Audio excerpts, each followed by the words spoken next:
Once upon a time, a girl named Felicity and a boy named Peter bought an abandoned 1830s farmhouse.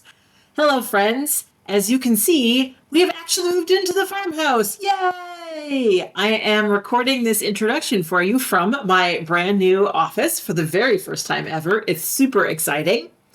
I originally intended to produce one video for you all that's the entire move, and I got to the 18-minute mark in this video and thought, that's just the end of the packing period and day one. And I just thought, nope, there's no way we can make this one long video. It's too much. So I'm going to break the video into two segments. This video covers the packing preparation on the first day of moving. And you may say, Felicity, why on earth would your video need more than 30 seconds for packing? You've been living out of boxes and rental houses for 10 months and you've moved twice. What do you have left to pack? It turns out we had a heck of a lot of stuff to pack. First of all, we've acquired a lot of stuff from our neighbors across the street from this house when they moved in the fall, and it was really hastily packed and it wasn't really sorted or inventoried. And so I really wanted to do that. The Christmas decor had to come down. That took a couple of hours. And also just having lived in the house, we opened boxes when we needed things, and maybe the things went back in the original box or maybe they went in another box. So even though most of our stuff is still in storage, we did have a several days worth of packing to do before we could actually move. So the first part of this video is the packing, and the second part is the first day of moving when our friends came to help us move. So let's get into the packing adventures. Hello, friends. It is T-minus 2 days, less than 2 days actually, until we have some friends coming to help us move the stuff that's in this house. The pile has rearranged itself, but not disappeared yet. The Christmas decor is all down. The last project for tonight is to sort and rebox the frozen food, or the freeze-dried food. And you guys, I forgot just how much of this stuff we had. So to catch you up, our neighbors across the road from the house that we bought moved out in the fall, and they were putting a bunch of stuff out for free on the curbside. And one of the things they put out was just this hoard of freeze-dried meals.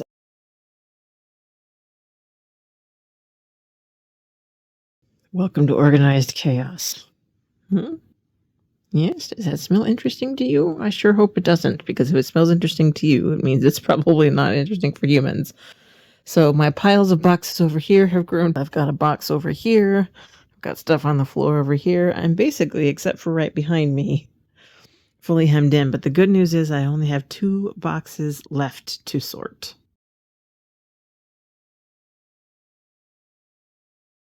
Boo, boo, boo, boo, boo. It doesn't look like much, but those are 5 boxes full of freeze-dried food. There's 2 more down here, and I have a full inventory list. We ended up with 123 breakfasts, the vast majority of which are granola, and 129 dinners. That's not bad. Of course, the meals are somewhere between 200 and 300 calories a piece, so it's not like it would be a full complement, but delightfully, if Peter and I were somehow unable to feed ourselves through any other means, we could keep ourselves alive at a breakfast and dinner a day, the pair of us, for 2 months. And I find that quite delightful. Hello, sweeties. He was totally freaked out the entire time that I was working down here and kept running in and running out and running upstairs. So he settled down a little bit, which is good because now it's time for Mama to go to bed.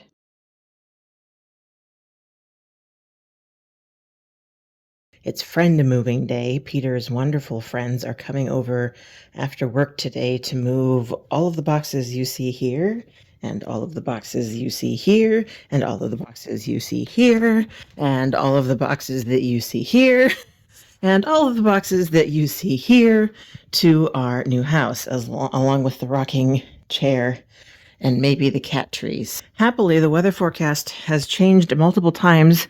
It was going to be dry, and then it was going to be raining, and then it was going to be dry, but it actually is a beautiful morning, and it's in the 40s, and it's not supposed to start raining until about 10 o'clock tonight. So even if the sun disappears throughout the afternoon, which it's supposed to, we will at least have a beautiful, dry, warmish day for moving day part 1.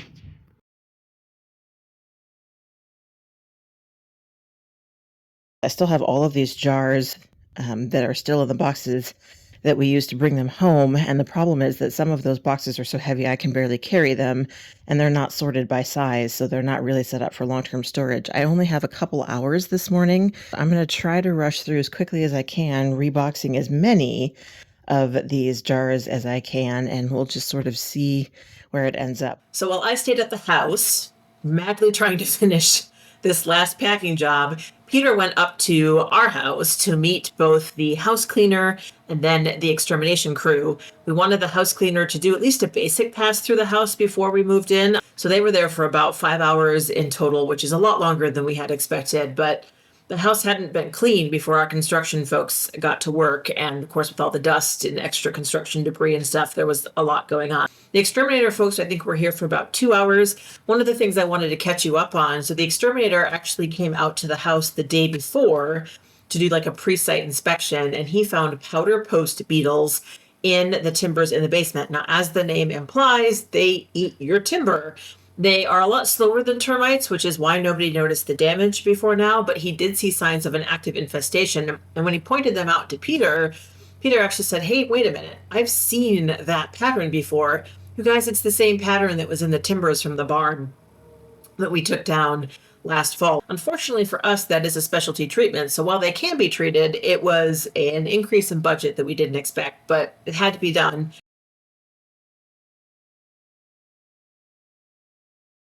So it's 3 o'clock in the afternoon. Things are definitely looking tidier. I wanted to show you guys all of these boxes here, all 17 of them are the jars that we inherited from our next door neighbors. So there are 6 of these medium-sized boxes, 3 of these boxes, which are also medium size, and then there's one. That one is big, it goes all the way back there, and then there's that one, that one, that one, that one, and that one, that one, that one. I have not packed up the lids yet, so I think there will probably be at least 2 more boxes about that size, one with the glass lids and one with the metal rings and metal top. I have this lovely 2-page index so that the boxes are numbered, and so I also know what we have. That is quite the jar collection. So I finished the jar project just in time for Peter to run me up to the house before his work calls, which was great because it gave me about an hour and a half to film an entire pre-move-in tour of the house, which I am working on. I want to do some before and after shots, so that video is taking me longer than expected. But one of the things that was really cool about being up at the house before the moving started is that I could hear the stream from the porch. And because I had a little bit of time between finishing the tour video and waiting for the first round of cars to show up with boxes to unpack, I decided to brave the mud in the backyard and take you guys down to see the stream. So let me show you the stream, and then I promise we will actually get to the moving part of this video.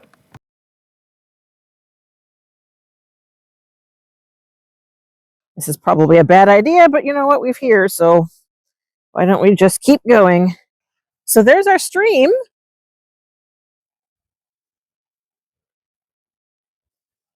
Isn't it cute? It's a little waterfall over there. Let's see if I can zoom in. There we go. I'd walk closer for you guys, but frankly, I think I might get stuck and never come back.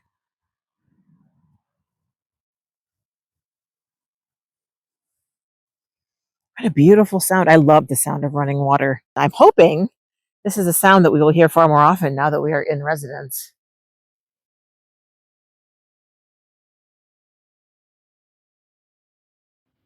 So this is the system. The kind people bring the things up the walkway and leave them on the porch, and then I take them where they need to go in the house. It's a good system. So the reason that I needed to be inside the house, or that somebody needed to be inside the house, is, you guys, the warm weather was fantastic. It melted all the ice. It also thawed the mud that is our front yard, and it was insane no matter how carefully people walked on the boards. And they did walk on the boards, because if you didn't walk on the boards, you sank up to your ankle in mud. The driveway is muddy. You know, our yard at the other rental house is muddy, and so the only way that we could minimize the amount of mud in the house is if we had the muddy shoes people come up as far as the porch, and then for somebody without mud on their shoes to carry things around inside the house. Here is probably the best example of just how crazy the mud was. Not being familiar with the driveway or the incredible amount of mud down here, one of our wonderful helpers drove off the end of the driveway and is now stuck in quite a lot of cloying mud. She's about 5 feet from the edge of the driveway, but just can't seem to get over that last chunk, which doesn't surprise me. It's pretty churned up and it's super skishy.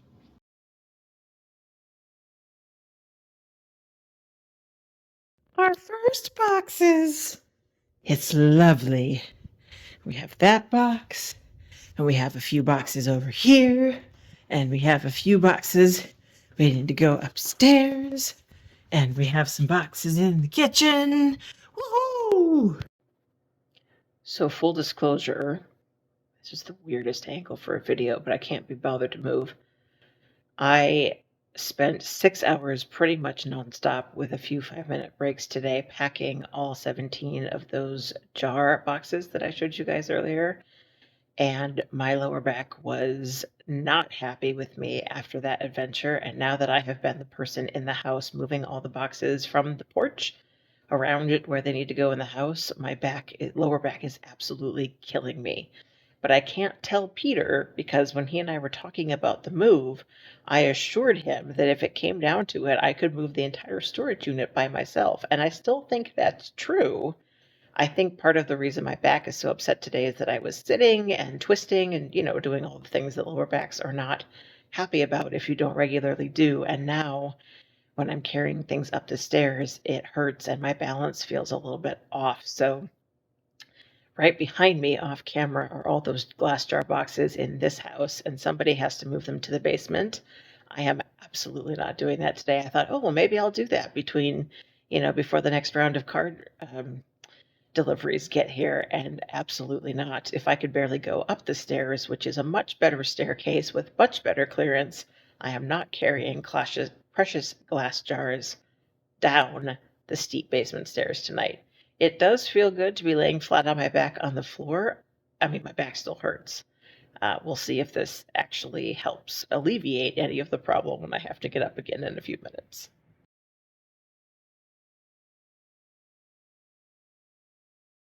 And this is what we look like after 6 carloads. The first video was 3 carloads, or 1 flight, if you want to call it that, or 1 convoy. So not too much more in here, but the piles groweth in the living room. The art pile, the Christmas pile, the books pile, the I don't know where else to put it pile. All of this stuff is waiting for me to take a break and then take it upstairs. My back does feel better after lying on the floor, but it is rapidly deteriorating. And the kitchen stuff groweth as well. It's amazing to think just how little this is compared to all of the stuff that is in our storage unit.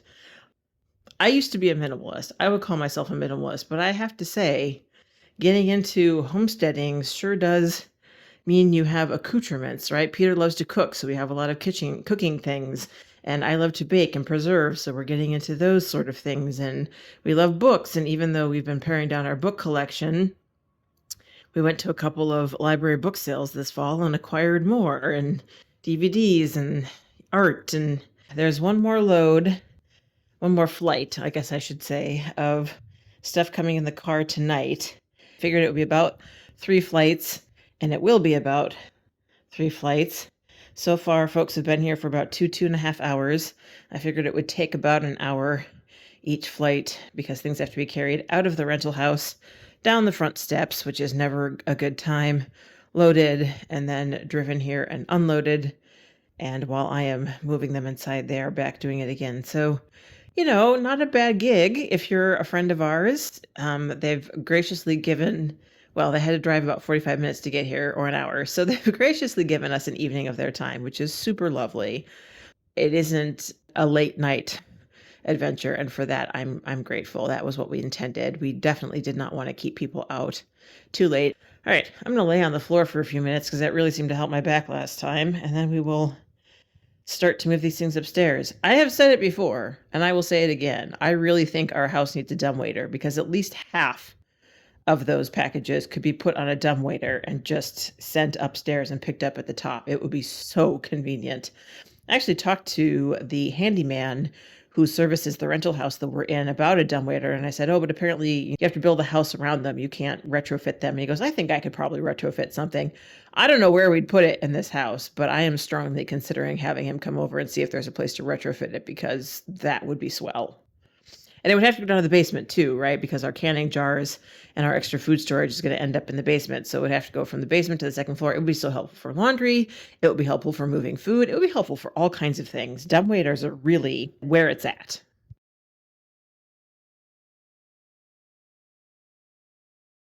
We stopped after Peter's friends left to go get dinner ourselves. We offered to treat our friends to dinner. They wanted to get home, which I understand.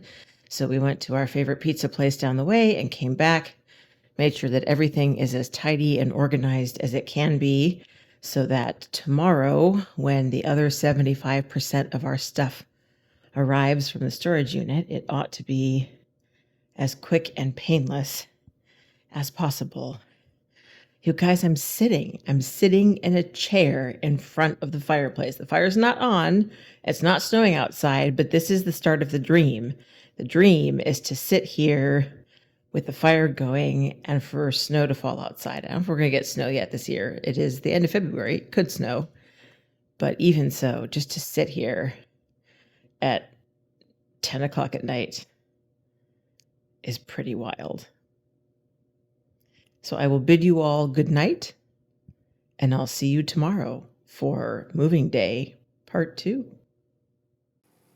So that's where we're going to stop this video. I want to give a huge shout out to our friends Tuck and Jen's son, who graciously gave their evening to help us move. It would have been 3 times as long if we had tried to do that on our own. And frankly, some of the things like the rocking chair, which is the chair that I was sitting in that last segment and I'm sitting in now, that would not have fit in our car at all. So to be able to put it in Tuck's slightly larger SUV was a huge help. So thank you to our friends for helping us move.